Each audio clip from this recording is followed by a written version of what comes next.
हे कृष्ण हरे कृष्ण कृष्ण कृष्ण हरे हरे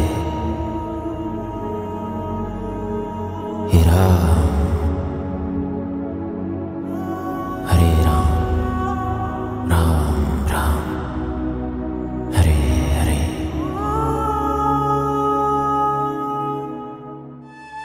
বন্ধুরা, আপনারা নিশ্চয়ই মায়াপুরের স্কন মন্দিরে গিয়েছিলেন বা নবদ্বীপে মহাপ্রভুর লীলাক্ষেত্রকে দর্শনও করেছেন।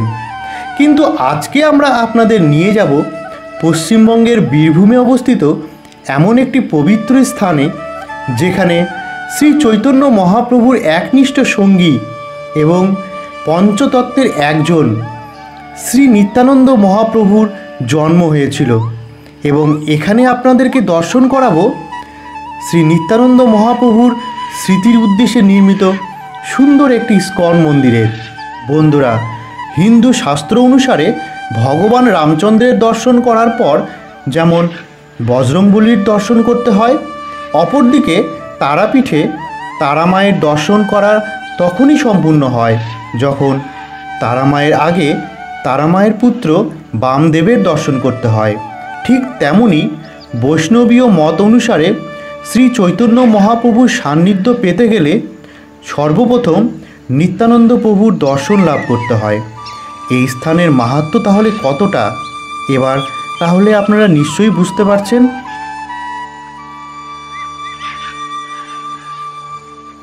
এই স্থানটির নাম হলো এক চক্রাধাম। আপনারা জানলে অবাক হবেন বন্ধুরা, দ্রাপর যুগের মহাভারতের কিছু ঘটনার সাক্ষী আছে এই ছোট্ট এক চক্রাধামের মাটি। এবং এক চক্রাধামের নামকরণ নিয়েও মহাভারতের এক কাহিনীও আছে। তাই বন্ধুরা, স্কন মন্দিরের দর্শনের মাঝে আপনাদেরকে শোনাবো এই গ্রামে ঘটে যাওয়া মহাভারতের কিছু ঘটনা। তাই শেষ পর্যন্ত আমাদের ভিডিওটি দেখার জন্য আপনাদের অনুরোধ করছি। শ্রী নিত্যানন্দ মহাপ্রভুর এই মন্দিরটি খুবই সুন্দর। দেখুন, একদম রথের প্যাটার্নে এই মন্দিরটি তৈরি করা হয়েছে। আর এই মন্দিরের সামনের বাগানগুলি দেখুন, ফুলের বাগানগুলি মন্দিরের সৌন্দর্য যেন আরো বাড়িয়ে তুলেছে। দেখুন বন্ধুরা, এত সুন্দর মন্দিরটি। আর কারুকার্য দেখুন, কারুকার্য পুরো মন্দিরটার চারিদিকে কারুকার্য করা। আমরা আপনাদেরকে সেই মন্দিরটি আরো ভালো করে ঘুরে দেখাবো। সামনের বাগানের ফুলগুলি দেখুন, কি অপূর্ব লাগছে দেখতে। আর সত্যিকারে বলতে এই ফুলগুলো যেন মন্দিরের সৌন্দর্যকে আরো কয়েক গুণ বাড়িয়ে তুলছে।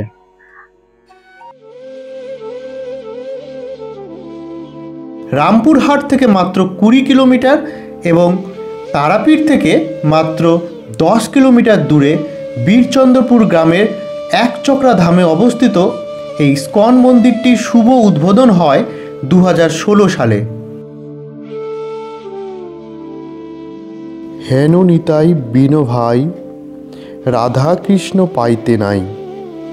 আপনি যদি রাধারানী বা শ্রীকৃষ্ণের ভক্ত হন, তাহলে আপনাকে বলি, কলিযুগে আপনি রাধারানী বা শ্রীকৃষ্ণের কৃপালাভ কোনো দিনই পাবেন না, যতক্ষণ না নিত্যানন্দ প্রভুর কৃপালাভ না পান। তাই বহু ভক্তরা এই পবিত্র এক চক্রাধাম দর্শনের জন্য বহু বছর উদ্গ্রীব হয়ে থাকেন। বন্ধুরা, আমরা জীবনে দিনরাত পরিশ্রম বা কষ্ট কেন করি? কারণ আমরা এবং আমাদের পরিবার যেন আনন্দে থাকতে পারে। কিন্তু বন্ধুরা, আমরা সকলে যদি নিত্যানন্দ মহাপ্রভুর চরণে সমর্পণ না হই, তাহলে আমাদের জীবনে কোনো দিনই নিত্য আনন্দ আসবে না। নিত্যানন্দের অর্থই হলো যে স্বয়ং হরিনাম সংকীর্তন করে সর্বদা আনন্দে বিরাজ করে এবং তার সংস্পর্শে এসে সকলের নিত্য আনন্দ লাভ করে। সেই হলো নিত্যানন্দ, মানে নিত্য আনন্দ।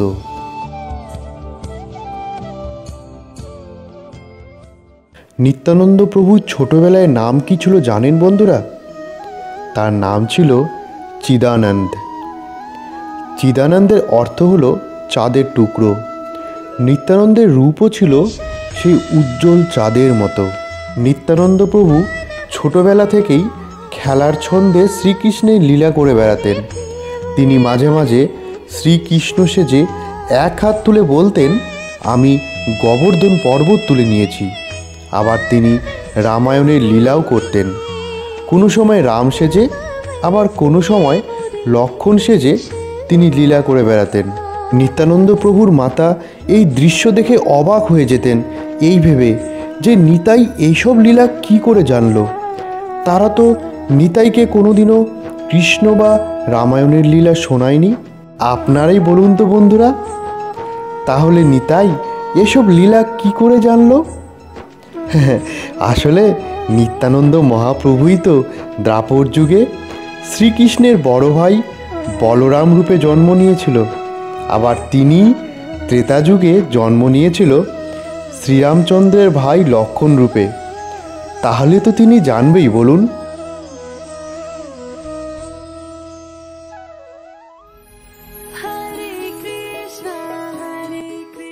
বন্ধুরা, এবার বলি এই গ্রামের নাম এক চক্রধাম কেন হলো। তার কারণ শুনলে বন্ধুরা আপনারাও অবাক হয়ে যাবেন। আপনারা প্রত্যেকেই জানেন মহাভারতে পঞ্চপাণ্ডবদের 12 বছর বনবাস ও 1 বছর অজ্ঞাতবাস হয়েছিল। পঞ্চপাণ্ডবেরা 12 বছর বনবাস থাকার পর 1 বছর অজ্ঞাতবাসের জন্য এই গ্রামে মাতা কুন্তির সঙ্গে এসেছিলেন এবং এই গ্রামের এক ব্রাহ্মণ পরিবারের সঙ্গে তারা ছদ্মবেশে বসবাস করতে লাগলেন। সেই সময় এই গ্রামে এক প্রকাণ্ড রাক্ষস ছিল, তার নাম ছিল বকাসুর। সেই রাক্ষস প্রত্যেক দিন গ্রামের একজন করে মানুষকে খেত। প্রত্যেক দিন কোনো না কোনো পরিবার থেকে একজন করে মানুষকে বকাসুরের খাবার হিসাবে পাঠানো হতো। আর এইভাবে চলতে চলতে একদিন সেই ব্রাহ্মণ পরিবারের পালা এলো। সেই পরিবারের লোকেরা তখন কান্নাকাটি করতে লাগলো। কেউ আর তখন সেই রাক্ষসের কাছে যেতে চাইল না।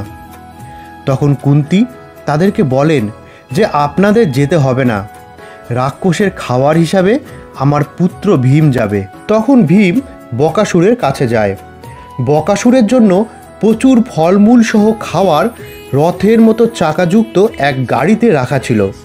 রাস্তায় সেই খাওয়ার নিমিষের মধ্যে শেষ করে ফেলেন ভীম। বকাসুর তখন রেগে গিয়ে ভীমকে আক্রমণ করেন। ভীম এই গাড়ির কাঠের চাকা খুলে এক হাতে নিয়ে বকাসুরের দিকে ধেয়ে আসে আর বকাসুরকে বধ করেন। স্থানীয় লোকেরা বলেন যে যেহেতু ভীম এক চক্রা তুলে নিয়ে বকাসুরকে মেরেছিলেন, তাই এই স্থানের নাম এক চক্রাধাম হয়েছে। তবে এই গ্রামের নাম এক চক্রাধাম হওয়ার পিছনে আরও একটি যুক্তি আছে। অনেকে বলেন যে মহাভারতের কুরুক্ষেত্র যুদ্ধে শ্রীকৃষ্ণ যখন রেগে গিয়ে ভীষ্ম পিতামাকে আঘাত করার জন্য রথের চাকা এক হাতে তুলে নিয়ে ভীষ্ম পিতামার দিকে ছুটে যাচ্ছিল, তখন অর্জুন শ্রীকৃষ্ণের পা জড়িয়ে ধরে কৃষ্ণকে এই কর্ম থেকে বিরত থাকার জন্য অনুরোধ করেন।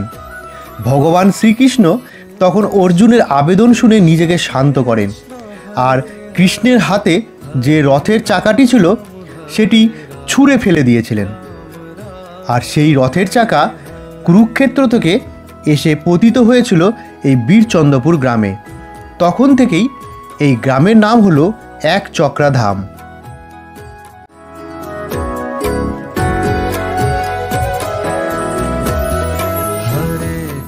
প্রত্যেক দিন দুপুর 12টা থেকে বিকাল 4টা পর্যন্ত এই মন্দিরের গর্ভগৃহ বন্ধ থাকে। আপনারা যদি এই সময় মন্দিরে আসেন তাহলে কোনো চিন্তার কারণ নেই বন্ধুরা। আপনারা এই মন্দিরের চারিপাশে অনেক দর্শনীয় স্থান আছে, এগুলো ঘুরে ঘুরে আপনারা দেখতে পারেন। আর তা না হলে আপনারা যদি কৃষ্ণ বা গৌর ভক্ত হন তাহলে এই মন্দিরের মনোরম ও স্নিগ্ধ পরিবেশের কোনো এক স্থানে বসে হরে কৃষ্ণ নাম জপ করে সময় আপনারা অতিবাহিত করতে পারেন। হরে রাম রাম রাম হরে হরে।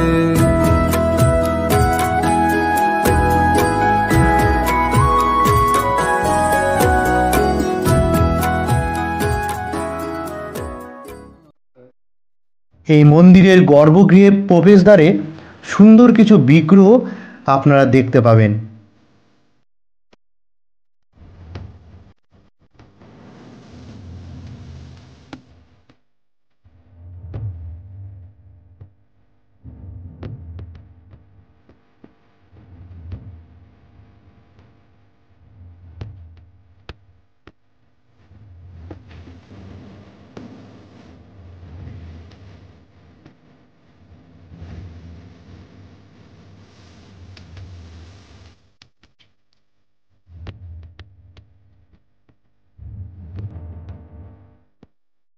এই মন্দিরে প্রবেশ করে এক অদ্ভুত আনন্দ ও শান্তি আমাদের মনে বিরাজ করছে।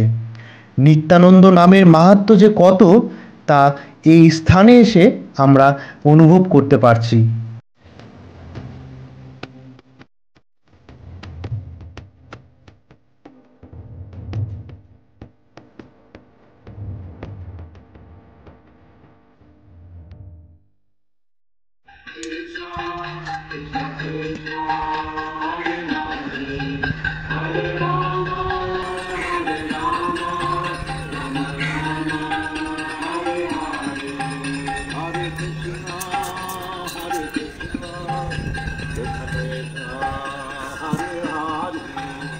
Hare Rama, Hare Rama, Rama Rama, Hare Hare, Hare Hare Hare, Hare Krishna, Hare Krishna, Krishna Krishna, Hare Hare, Hare Rama, Hare Rama, Rama Rama, Hare Hare, Hare Krishna, Hare Krishna, Krishna Krishna, Hare Hare.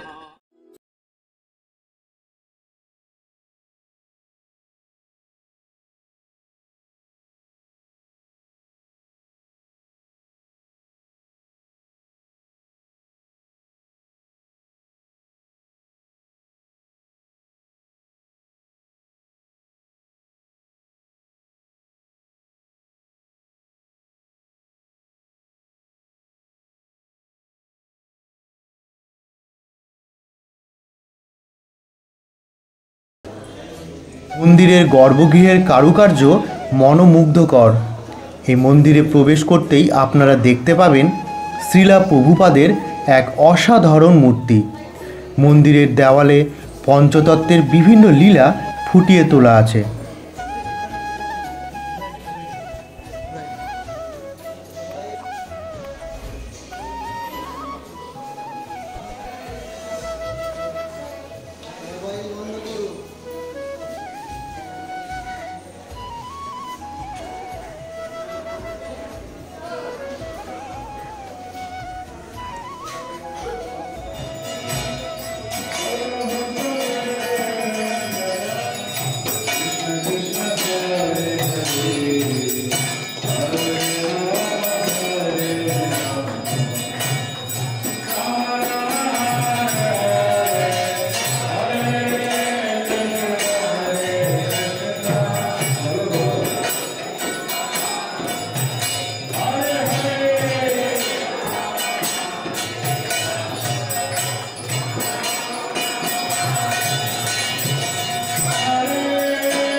সন্ধ্যা 6টা থেকে স্কন মন্দিরে শুরু হয় রাধা মাধবের সুন্দর সন্ধ্যা আরতি, যা দর্শন করে মনের সমস্ত কুপ্রভাব দূর হয় এবং এক ভক্তির সঞ্চার হয়।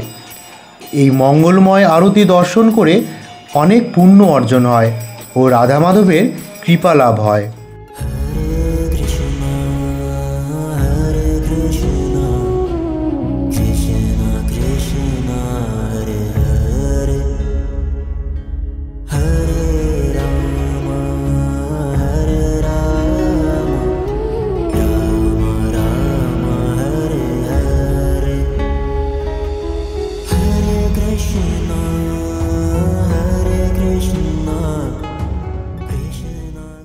স্কন মন্দিরের পিছনের দিকে একটি গোশালা আছে। এবার চলুন বন্ধুরা, আমরা গোশালায় গিয়ে গোমাতাদের দর্শন করে আসি। দেখুন বন্ধুরা, মন্দিরের পিছনের দিকটাও খুবই সুন্দর। সম্পূর্ণ মন্দিরটি নিখুঁত কারুকার্য দিয়ে তৈরি করা হয়েছে।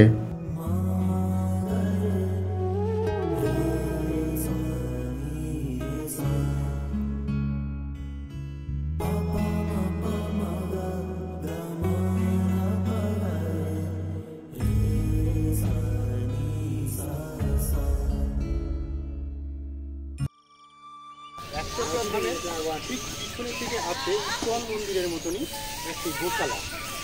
এখানে অনেক এখানে অনেক গরু এখানে আছে। আপনারা চান এখানে নিজের হাতে গরুকে খাইয়ে আপনি ভোজনালয় করতে পারবেন। বিভিন্ন প্রজাতির গরু আপনারা এখানে দেখতে পারবেন।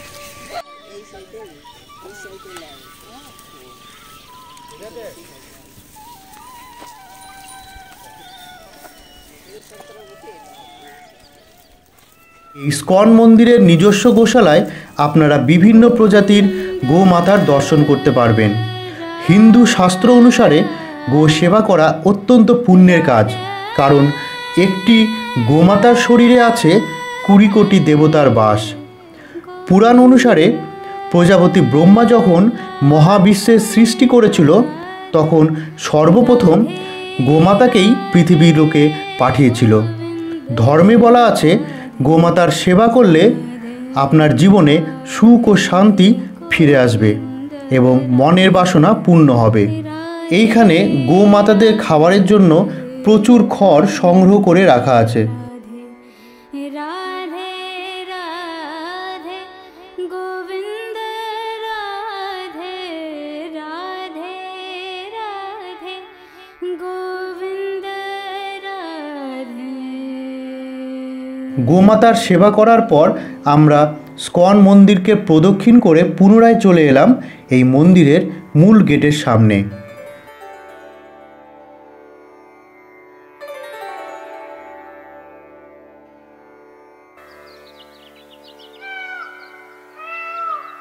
আমরা চাই এই চ্যানেলের মাধ্যমে আমাদের সনাতন ধর্মকে দিকে দিকে ছড়িয়ে দিতে। নর্থ ইভেন্ট চ্যানেলের ভিডিওর মাধ্যমে আমরা বিভিন্ন জায়গার তথ্য আপনাদের সামনে সঠিকভাবে তুলে ধরার চেষ্টা করছি এবং আমাদের ছোটোখাটো ভুল ত্রুটিগুলো মার্জনা করে দেবেন। আগামীতে হিন্দু ধর্মের বিভিন্ন প্রাচীন মন্দির ও তার সঙ্গে জড়িয়ে থাকা কাহিনী আপনাদের সামনে তুলে ধরব এবং ভারতবর্ষের বিভিন্ন ঐতিহাসিক স্থানগুলোর তথ্য প্রমাণসহ ভিডিওর মাধ্যমে আপনাদের সামনে তুলে ধরার চেষ্টা করব। এভাবে আমাদের পাশে থেকে আমাদেরকে উৎসাহিত করবেন। আমাদের চ্যানেলকে লাইক, শেয়ার এবং সাবস্ক্রাইব করে পাশে থাকা বেল আইকনটি প্রেস করবেন, যাতে পরবর্তী ভিডিওগুলি আপনাদের সামনে সঠিক সময়ে পৌঁছে যায়।